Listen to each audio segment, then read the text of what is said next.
guys. Ngayon guys, ito naman ang aking ulam ngayon tanghalian. Itong ating tutubigan na okra, malunggay at ampalaya.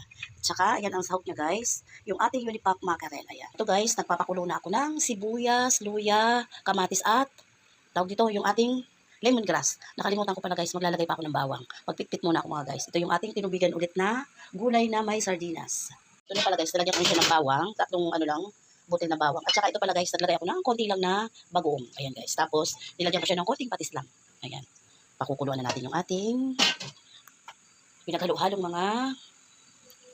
ayan, yung ating mga sibuyas, kamatis, bawang, luya at ang ating lemongrass.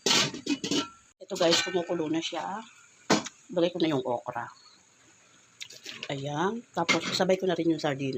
Ito. Ating unipack. Ang hapon ito guys. Kung isang araw yung pinost ko rin, ganito rin yung guys. Kaya lang yun, saluyot naman yung dinagay ko.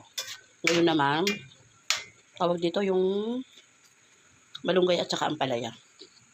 Ito guys, okay na yung aking tinubigan na gulay. Mamaya tanggalin ko na to guys yung aking lemongrass na nakalas na siya sa pagkabuhol-buhol. Ayan, okay na to guys.